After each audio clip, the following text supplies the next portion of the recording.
Isang maganda at pinagpalang araw po para sa ating lahat. Ayan, salamat sa Panginoon dahil kayo po ay nakarating sa ating bahay-sambahan ng maayos at ligtas. Ang atin pong pag-aaralan ngayon ay makikita po sa aklat ng Exodus chapter 4 verse 1 hanggang 17. Exodus chapter 4 verse 1 hanggang 17. Ako po ay magbabasa sa MBB tag. Itinanong ni Moises ang anong gagawin ko kung hindi makinig sa akin ang mga Israelita at hindi maniwalang nagpakita kayo sa akin. Ano iyang hawak mo? Tanong sa kanya ni Yahweh. Tungkod po, sagot ni Moises. Ihagis mo sa lupa, utos ni Yahweh. Inihagis nga ito ni Moises sa lupa at ito'y naging ahas. Kaya't siya'y tumakbong palayo. Sinabi sa kanya ni Yahweh, hawakan mo sa buntot ang ahas. Hinawakan nga ni Moises at ito'y naging tungkod muli. Ganyan ang gagawin mo para maniwala silang nagpakita ako sa iyo. Ang Diyos ng inyong mga ninuno, ang Diyos ni na Abraham, Isaac at Jacob. Sabi ni Yahweh, ipasok mo ang iyong kamay sa damit mo, sa tapat ng iyong dibdib.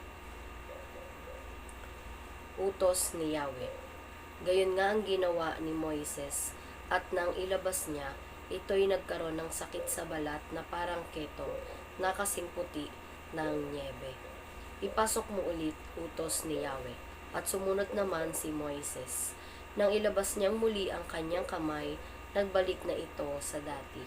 Sinabi ng Diyos, kung ayaw ka pa nilang paniwalaan sa unang kababalaghan, malamang na paniniwalaan ka na nila sa ikalawa. Kung ayaw pa rin nilang makinig sa iyo, kumuha ka ng tubig sa ilog Nilo. Ibuhos mo sa lupa at ang tubig na iyon ay magiging dugo. Sinabi ni Moises kay Yahweh, Panginoon, sa mula't mula pa'y hindi po ako mahusay magsalita.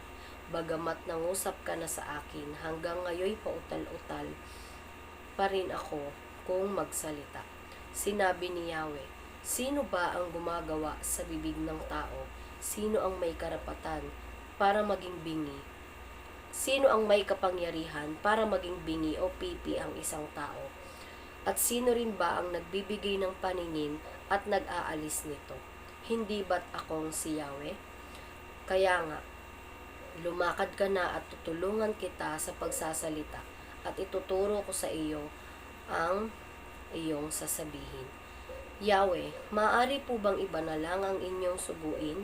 Sagot ni Moises. Dahil dito, nagalit si Yahweh kay Moises. Sinabi niya, hindi ba kapatid mo ang libitang si Aaron? Alam kong mahusay siyang magsalita. Darating siya at makikipagkita sa iyo. Matutuwa siya sa pagkikita niyo. Kausapin mo siya at sabihin mo ang lahat ng dapat niyang sabihin.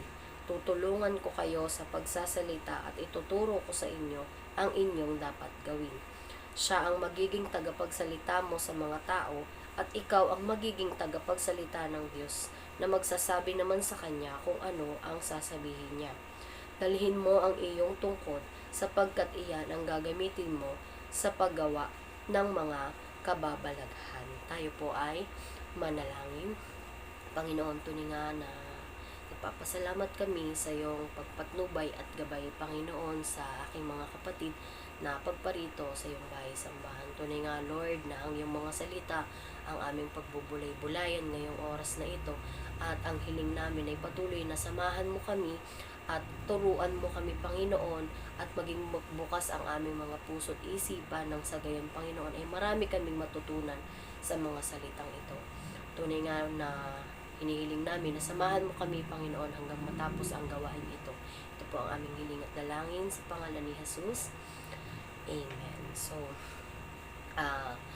itong verse na ito ay medyo familiar na din sa atin, no? So, minsan na natin itong narinig o napag-aralan. At sa gabing ito ay muli natin siyang pagbubulay-bulayan. Kung paanong mangungusap ang Panginoon kay Moises at kung ano-ano yung mga signs ang ginawa niya.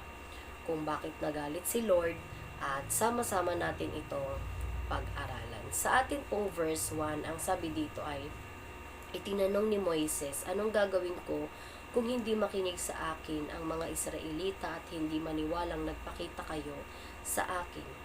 So, sa umpisa pa lang po ng verse na ito ay kine-question na ni Moises si Lord, no, na paano kung hindi nga maniwala o hindi nga makinig sa kanya yung mga Israelita. So, hindi siya agad confident sa sarili niya. Pero si Lord, nandyan siya para gabayan si Moises. Sabi sa ating verse na verse 2 hanggang 9, ano iyang hawak mo? Tanong sa kanya ni Yahweh. Tungkod po, sagot ni Moises. Ihagis mo sa lupa, utos ni Yahweh. Inihagis nga ito ni Moises sa lupa at ito'y naging ahas, kaya't siya'y tumakbong palayo. Sinabi sa kanya ni Yahweh, hawakan mo sa buntot ang ahas. Hinawakan nga ni Moises at ito'y naging tungkod muli. Ganyan ang gagawin mo para maniwala silang nagpakita ako sa iyo. Ang Diyos ng iyong mga ninuno, ang Diyos ni Abraham, Isaac at Jacob, sabi ni Yahweh. Ipasok mo ang iyong kamay sa damit mo sa tapat ng iyong dibdib. Utos ni Yahweh. Gayon nga ang ginawa ni Moises at ang nilabas niya, ito'y nagkaroon ng sakit sa balat na parang ketong na kasing puti ng niebe. Ipasok mo uli, utos ni Yahweh, at sumunod naman si Moises. Nang ilabas niyang muli ang kanyang kamay, nagbalik na ito sa dati. Sinabi ng Diyos, kung ayaw ka pa nilang paniwalaan sa unang kababalaghan, malamang na paniniwalaan ka nila sa ikalawa. Kung ayaw pa rin nilang makinig sa iyo, kumuha ka ng tubig sa ilog Nilo, ibuhos mo sa lupa at ang tubig na iyon ay magiging dugo. So ayan, so nagbigay si Lord ng mga kababalaghan na maaaring magamit ni Moises sa pagpunta niya doon sa mga Israelita. Una ay yung kanyang tungkod na naging ahas nung kanyang hinagis. So pangalawa yung kamay niya na inilagay sa kanyang dibdib at nagkaroon ng sakit sa balat. At pangatlo naman yung kukuha siya ng tubig sa ilog at ito'y magiging dugo. So kung sa atin ito nangyari, kung gawin ito, ano kaya yung mararamdaman o yung maiisip natin kapag sa harap natin mismo nangyari yung mga kababalaghan nito? Tayo ba ay matatakot? Tayo ba ay magugulat? Kasi kumbaga imposible itong mangyari para sa ating mga tao, diba? Na maging ahas ang tungkod, magkaroon ng sakit sa balat kapag hinawakan natin yung dibdib natin, o maging dugo yung tubig sa ilog. So, ipinakita itong lahat ni Lord kay Moises. Kasi nga, una pa lang, nangangamba na siya, nagdududa na siya na baka nga, hindi siya paniwalaan at pakinggan, diba? So, sabi naman sa verse 10 hanggang 17, sinabi ni Moises kay Yahweh, Panginoon, sa mula't mula pa'y hindi po ako mahusay magsalita. Bagamat nangusap ka sa akin hanggang ngayon, pautal-utal pa rin ako kung magsalita. Sinabi ni Yahweh, sino bang gumagawa sa bibig ng tao? Sino ang makapangyarihan para maging bingi o pipi ang isang tao? At sino rin ba ang nagbibigay ng paningin at nag-aalis nito? Hindi ba't akong si Yahweh? Kaya nga, lumakad ka na at tutulungan kita sa pagsasalita at ituturo ko sa iyo ang iyong sasabihin. Yahweh, maaari po bang iba na lang ang inyong suguin? Sagot ni Moises.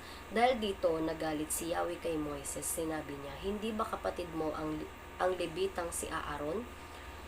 Alam kong mahusay siyang magsalita. Darating siya at makikipagkita sa iyo. Matutuwa siya sa pagkikita ninyo.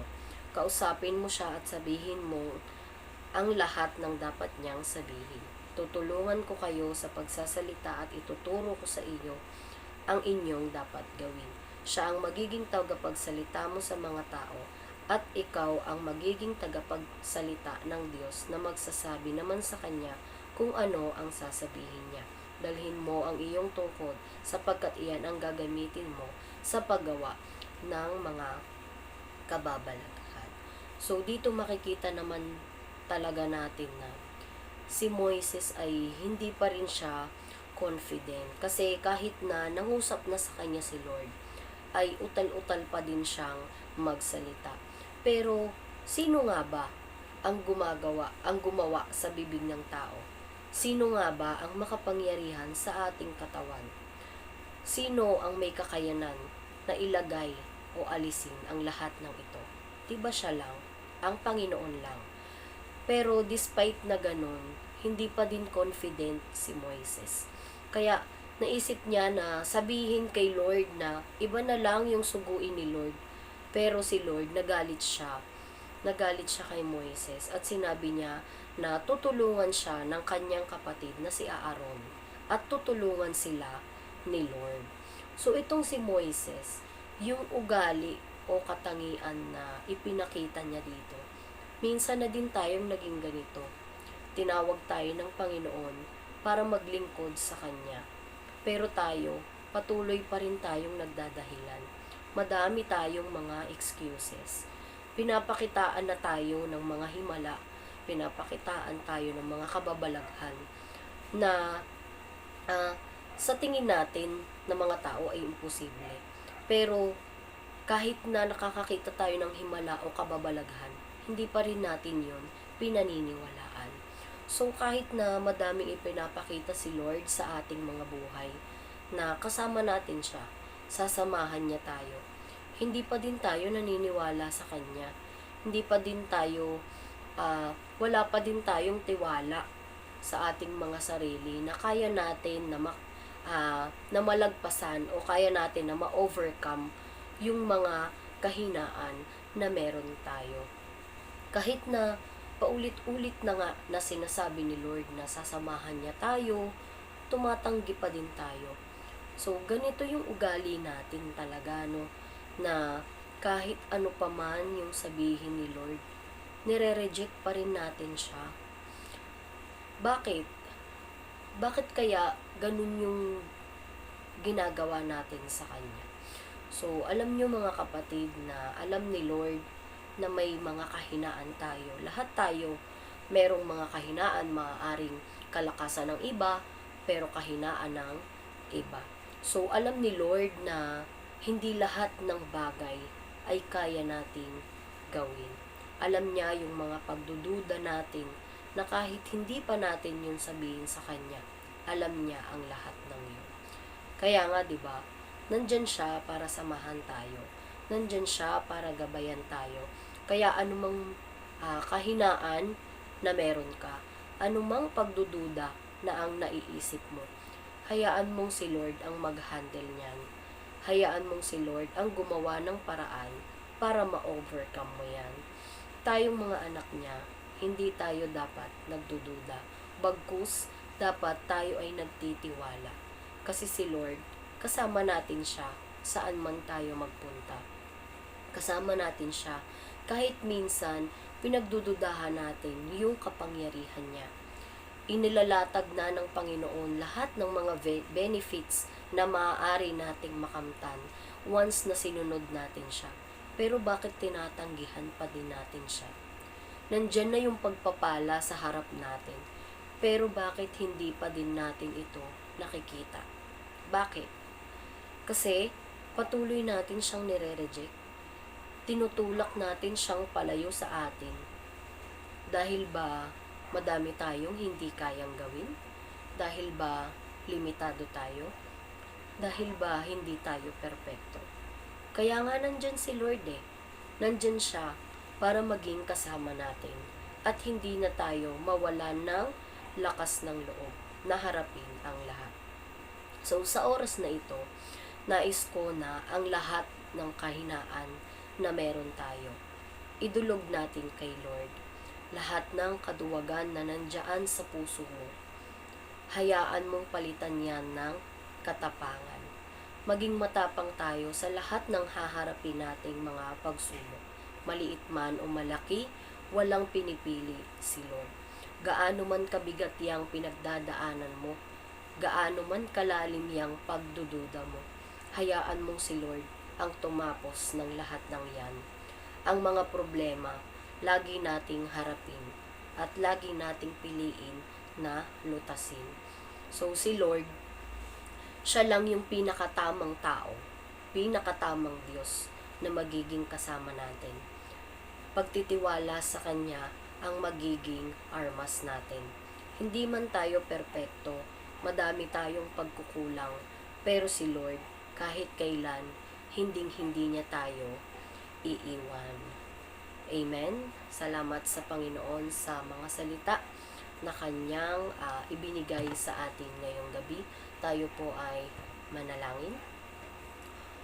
Tunay nga, Panginoon, na pinasasalamatan ka namin sa lahat ng mga salita na aming pinagbubulay-bulayan ng mga oras na ito. Tunay nga, Lord, na Ikaw lamang ang aming dinadakila at sinasamba sa buhay ng bawat isa sa amin.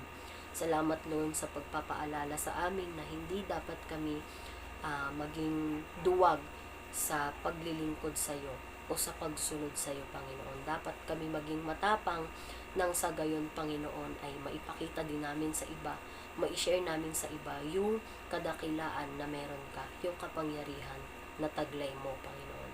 Tunay nga, Lord, na nagpapasalamat kami sa lahat, Panginoon, ng pagpapalat biyaya, even, Panginoon, sa mga pagsubok na patuloy mo ibinibigay sa amin. Kaya nga, Lord, narito ang aking mga kapatid. Samahan mo kami, Panginoon, sa panalangin ngayong gabi na Ikaw lamang ang Diyos na aming madakila, ang aming mapapurihan sa mga oras na ito. We bless you, Lord. In Jesus' name we pray. Amen. Ayan, maraming salamat po at magandang gabi po sa ating lahat.